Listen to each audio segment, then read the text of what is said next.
Hey guys, my name is Ryan and welcome to Overwatch Central. This week we have Sigma going into the Overwatch League, and we've already kind of experienced the meta and what that would look like with Sigma in competitive. But I wanted to sit down with Fusions, who is of course the main tank player of the Boston Uprising, now that their season's done, to sort of spill all in what's been played and what to expect with Sigma added into the game.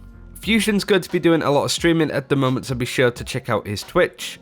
You can find it in the description below, but let's get started. So we'll start with probably the most important bit of information, but maybe the most obvious to a lot of people.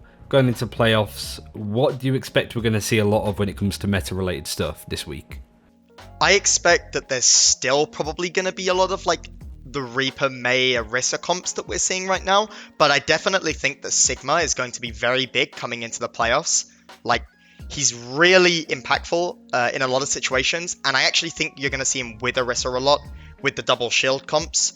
So I think we'll see more Sigma for sure, and we're definitely going to see a lot of Symmetra now too. Symmetra already made a bit of an appearance before in the Overwatch League, but now with Sigma coming into play and the fact that she doesn't have to reload off of barriers makes her really, really good now. So those two heroes specifically, I'd say we're going to see a lot of going forward. It might seem really obvious, sort of talking about why Sigma Orisa is really strong, but is there something more to it than just the amount of shields that you have? Yeah, I mean, obviously you have a lot of shields, and that is probably the biggest reason why they're so good, but it's also because Sigma just does so much damage. He has such a good overall kit, and obviously Orisa as a hero has been so good for so long already, so those two heroes when paired together just become a deadly duo. And do you think there's going to be any form of counterplay to it? Because before you had teams running Orisa Roadhog, then there was a bit of a counter with Orisa Diva. Do you think it's just universally going to be Orisa Sigma in every single situation? I think it's going to be a lot of Orisa Sigma. I think there could be situations where it's not as good. Sigma is more counterable by dive than some comps are, but I think the problem with running dive as a counter into that is that you can just switch to a Reaper or a Diva on your team instead of a Sigma or something else. So I think it's honestly going to be very hard to counter, and that we're going to see a lot of Orisa Sigma.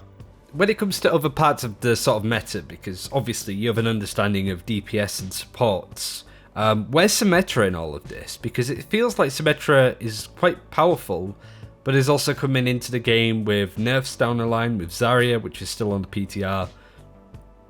Where does Symmetra rate when it comes to DPS, or do you still think it's going to be Mei, Reaper, Doomfist?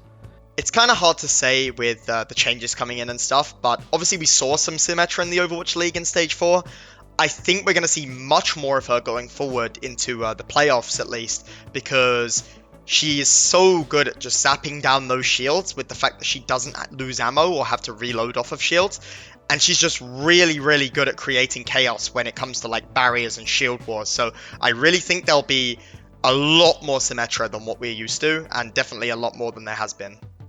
I saw Poco getting quite upset at the devs on a stream. Now obviously you aren't Poco, you aren't even on his team, so it's hard to say whether you agree or not, but he mentioned something along the lines of Blizzard not listening to pro player feedback in this regard of double barriers and stuff. What would that feedback be from your perspective? What would you want Blizzard to know about it from playing it now? The problem is we've given a lot of feedback about how the game is sort of devolved into this visual clutter of just double shields and Symmetra walls and Mei walls, and you can't really tell what's going on. And if you compare it to early Overwatch, it just seems so different. I really think that there should be less of an impact with barriers, that there shouldn't be these mechanics like walls with as much health, and how much Symmetra doesn't have to reload off of shields. All of these things add up, and there's a lot of problems, but I definitely feel like there's a lot of feedback that Blizzard have been given with stuff like shields and walls that hasn't been taken on as well. In regards to stuff that you've seen from playing or maybe scrimming and just what you may have heard from other pros, what elements of heroes going up and down in popularity has surprised you the most? No one expected Sigma to be as strong as he is until recently, so the fact that Diva is so weak now has surprised me a bit. Diva's been such a strong hero for so long now, and suddenly she's just going completely downhill because of the Sigma introduction and Orisa being so strong now, which is definitely surprising. So we're going to see a lot less Diva, which is really crazy. And also the fact that Symmetra is going to be so strong after probably being the least played hero in pro play for the longest time, alongside maybe like Torbjorn or something. And she's seeing a lot more playtime now, so I think those are the biggest surprises. With Symmetra, it feels like Blizzard missed a trick, because it is nice to have a hero like Symmetra that is really strong against barriers, that she could benefit off you using that tactic. It feels like the only problem is that her ultimate is the embodiment of hell when it comes to that kind of meta. Like, if Symmetra had a different ultimate, which is hilarious because Symmetra's already had like 5 ultimates, it seems like Symmetra would be a really good hero that wouldn't be massively obnoxious. Yeah, I really feel like they could do something differently with her ultimate, ironically, since she's already had ultimate changes, but she does really well with the barriers in these comps, but against other comps like Dive, when those are meta, her barrier is useless almost because she can't move it or anything. So I really think her ultimate is only good in this meta, and it actually just makes the meta even worse than it is. So I'd really like to see an ultimate change with Symmetra. I have no idea how they would change it, but her ult right now is just so obnoxious in this meta and so useless in other metas. It really doesn't make much sense as to why it's still a thing. Do you think Blizzard are really having an issue with trying to make Symmetra work? Because as a hero, it just feels like she's had the most iteration from Blizzard, but still they can't get it right. I feel like they've got close with how Symmetra plays overall, but her ultimate is like the biggest issue. Yeah, I think Symmetra's in a decent spot right now. She's strong for the first time in maybe forever, since the release of the game even. So I definitely think they've made some changes that are good for her, but at the same time, her ultimate just really is kind of counter-intuitive when it comes to the rest of her kit, and I really would like to see a change there. So the problem comes down to her being an amazing anti-barrier hero, which also makes sense with her lore to an extent, with her ultimate almost, like you said, being counterintuitive to that. Yeah, I mean, I'd almost like to see a change where they made her ultimate even more push towards barrier breaking, or something that can get you around those barriers. Obviously, she has her TP already, so that would fit the theme quite well. But who knows? We'll see. Ooh, maybe like an ultimate, like a massive dome, where she places it. No of the enemy team could put up a barrier. That's really interesting, actually. That's almost like an EMP in a dome. That's kind of crazy when you think about it. That could be a really cool addition. Because I think that you'd have this really strong anti-barrier hero that would require you to position yourself a little bit better. I don't know how big the dome would be, or whether it'd be like a wall or whatever, but just something that's like, yeah, like another EMP, I suppose, to an extent of taking that space. But for barriers, yeah, that's like a really, yeah, I like that because it's also counterable by like dive and stuff as well. So it would almost create a path for a new meta and counters while also countering the current meta. So yeah, that seems like a really good idea to me, actually.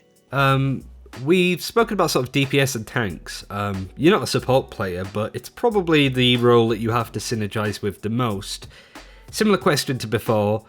What supports going up and down in pick rate have surprised you the most? And what is the most popular? Because we've said that Baptiste is a really good support player to play at the moment. Moira is really good because of how she interacts with shields. Kind of similar to Symmetra in a way, but like which are the god supports right now from your perspective? Yeah, I wouldn't say there's so much surprised me, but I definitely think it's been a bit interesting how Zen has become a lot stronger again with Baptiste, because Baptiste provides quite a lot of healing by himself, and Ana provides less shield break than Zen. So having the Discord and the shield break from Zen can actually be a better thing in this meta. However, we've also seen a lot of Moira in the faster comps, with Lucio and Reaper and stuff, which I guess has been a bit surprising because Moira's kind of been the sit-back hero, but now she's become really good in these comps where you can't play Brig anymore, so you can't have an Ana or a Zen with Goats as a third healer. Now you have to have Moira because you need that healing. So it's definitely interesting that Moira is very strong now with Lucio and the more Reaper comps, and that Zen is being played more than Ana with the slower comps with the Baptiste. We've been calling that composition like mini Goats because it plays in a very similar style to how Goats did, and just being scrappy, high sustain, and fighting on a point. You have Lucio Moira on one side that's been used in that comp, but then you have Baptiste Zenyatta, which has been used a lot more on like hybrid and escort maps where the tempo's a bit slower, which out of those two support compositions do you feel like is going to come out on top? Because I feel like eventually one of them is going to be used all of the time. Because that's what always happens. Yeah, it's kind of hard to say right now, but with the way it looks with the Sigma introduction and those sort of things, I think we're edging more towards slower comps and shield breaking right now at least. So if that happens, we're definitely going to see more Baptiste, probably more Zen as well, maybe a bit more Ana, but I think Baptiste is a very important hero in the current meta on ranked and what's going to be in the OWL playoffs, and probably Zen with that. I mean, we knew that this was going to happen. Like, Rollout was going to come into the game, and somehow it's made things worse. Like, because a lot of the balance changes that are in the game now were made as a knee-jerk reaction against GOATs. Now that GOATs is no longer a thing, there are so many heroes that are just in pretty bad or overpowered states. There's no in-between. Did you sort of expect this to happen to an extent?